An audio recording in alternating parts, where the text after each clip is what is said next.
السلام علیکم، امید کرتا ہوں آپ سب خیریت سے ہوں گے۔ آج کا ہمارا ٹاپک ہے نماز نہ پڑھنے کے عذاب۔ نماز اسلام صرف عقائد کے نام نہیں ہے بلکہ ایک مکمل نظام حیات ہے، روحانی ترقی کے لیے مکمل اور جامع نظام عبادت کا خاصہ ہے۔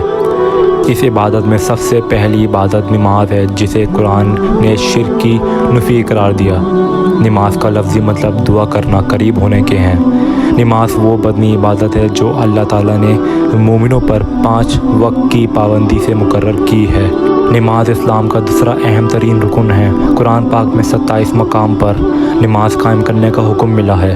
اللہ تعالیٰ نے قرآن پاک میں فرمایا، اور میری یاد کے لیے نماز قائم کرو۔ نماز قائم کرنے والا اپنے اعمال سے اس بات کی گواہی پیش کر رہا ہوتا ہے کہ وہ صرف اور صرف اللہ کے سامنے جھک رہا ہے۔ اور قرآن کہتا ہے کہ وہ اللہ کا رسول جو امت کے لیے روتا روتا اس دنیا سے چلے گیا، اور ایسا رویا کہ کوئی نبی نہ رویا، ایسا تڑپا کہ کوئی نبی نہ تڑپا۔ اللہ نے ہزاروں دفعہ تسلی دینے کے لیے جبریل علیہ السلام بھیجنا پڑا، قرآن بھیجنا پڑا کہ آپ اتنا غم کیوں کرتے ہیں، آپ اتنا کیوں روتے ہیں۔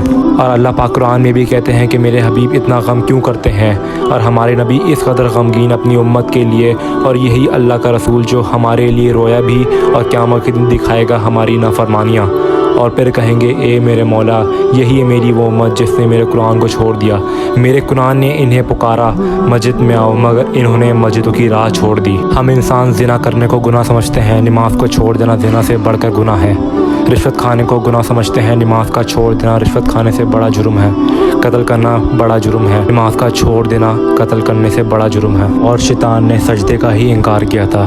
شیطان نے زنا تھوڑی نہ کیا تھا، نہ ہی کوئی قتل کیا تھا، نہ ہی کوئی شراب پی تھی، نہ ہی کوئی جوا کھیلا تھا، نہ ہی کوئی شرک کیا تھا۔ شیطان نے صرف سجدے کا انکار کیا تھا، اور اس نے ایک سجدے کا انکار کر کے ہمیشہ کے لیے مردود ہو گیا۔ اور اس مسلمان کو ہوش نہیں ہے جو روزانہ دن میں 5 دفعہ 20 سجدے کا انکار کرتا ہے، اور پھر آرام سے روٹی کھاتا ہے، اور پھر حرام سے ہر کام کرتا ہے۔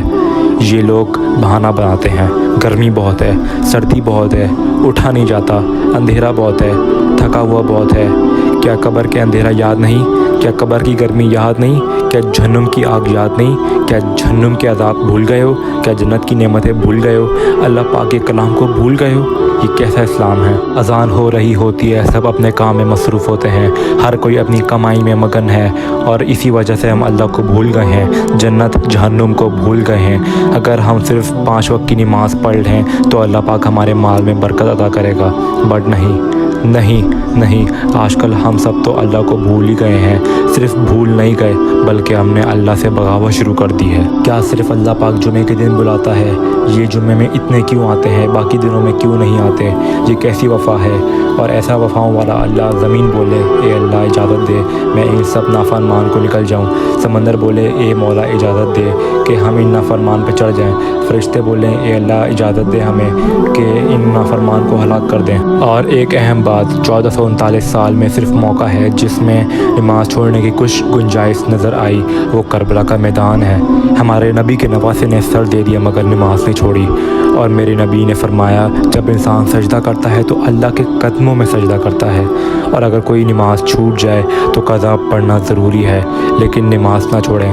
میرے نبی کے دنیا سے جاتے ہوئے آخری الفاظ ہیں الصلاۃ الصلاۃ الصلاۃ۔ اور اگر 1439 سال میں نماز کی معافی ہوتی تو اہل کربلا کو ہوتی، حسنین علیہ السلام کو ہوتی، لیکن حسنین نے سجدے میں سر رکھ کے بتلایا کہ نماز نہیں چھوٹ سکتی، سر کٹ سکتے ہیں۔ ایک اہم بات، اگر اللہ پاک کی جنت پرفیکٹ ہے، what do you think about جہنم؟ اللہ پاک فرماتے ہیں انا عذاب ربک کان محذورا، تیرے رب کا عذاب ہے ہی ڈرنے کے لائق، اور جو بے ڈر ہے، جو بے خوف ہے، اس سے بڑھ کر بیوقوف کوئی ہو ہی نہیں سکتا۔ اور اس دن کا عذاب ایسا ہوگا اس سے پہلے کسی نے اس طرح کا عذاب نہیں دیا ہوگا، اور اللہ پاک کی بنائی ہوئی جہنم بھی پرفیکٹ ہے۔ دنیا ادھر کی ادھر ہو جائے بس سجدہ نہیں چھوٹ سکتا۔ وہ کافر ہے بندہ جو نماز جان بوجھ کے چھوڑتا ہے۔ صحابہ کرام کے نزدیک جو نماز نہیں پڑھتا وہ مسلمان ہے ہی نہیں۔ نماز چھوڑ دینا ایک ایسا عمل ہے جس سے انسان اسلام سے نکل جاتا ہے۔ نماز کسی بھی حالت میں معاف نہیں، نماز آپ نہیں چھوڑ سکتے، اور جو چیز فرق ڈالتی ہے مسلمانوں اور غیر مسلم میں وہ نماز ہے۔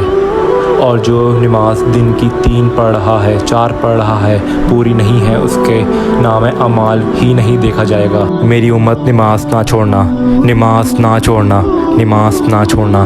اسلام میں ہر عبادت معاف ہے، جیسے کہ روزہ چھوڑ سکتے ہیں اگر بیمار ہے، زکوٰۃ مالدار کے لیے ہے، حج مالدار کے لیے ہے، صدقہ مالدار کے لیے، فرض جو ہے سروں پر وہ نماز ہے۔ اور ہمیں کیوں بتایا گیا ہے جب بچہ 10 سال کا ہو جائے تو اس کو کیا کرو؟ اس کو مارو۔ کیوں؟ نماز کے لیے۔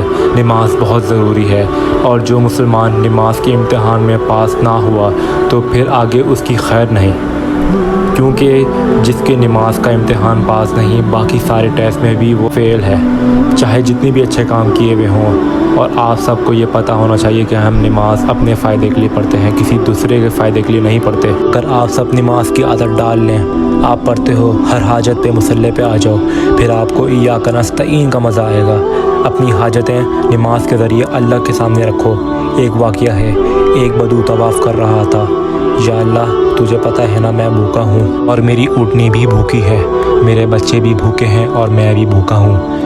ایک آدمی ساتھ سن رہا تھا، اس نے جلدی سے اپنی تھیلی نکالی دھرموں کی، کہا میرے بھائی قبول فرماؤ، کہا پیچھے ہٹ، تجھ سے لینا ہوتا تو اس کے گھر میں آتا، جس کے گھر آیا ہوں میں اسی سے لینا ہے، مجھے نہیں چاہیے۔ وہ طواف سے فارغ ہوا تو اعلان ہوا فلاں ابن فلاں کہاں ہے؟ تو یہ خود تھا، کہا میں ہوں۔ کہا آپ کے چچا کا انتقال ہوا ہے تو انہوں نے اپنی ساری وراثت آپ کے نام کر دی ہے، کیونکہ ان کی اولاد کوئی نہیں تھی۔ تو 1 منٹ میں اللہ پاک نے دعا قبول فرما لی۔ نتیجہ یہ ہے، ہم سب کو چاہیے کہ نماز نہ چھوڑیں، نماز کو قضا نہ کریں، روزانہ 5 وقت کی نماز پڑھیں۔ اگر کوئی نماز قضا ہو جائے تو اس کی قضا ضرور پڑھیں، اور نماز قائم کریں، اور قرآن مجید روزانہ پڑھیں، انشاءاللہ بہت فائدہ ہوگا۔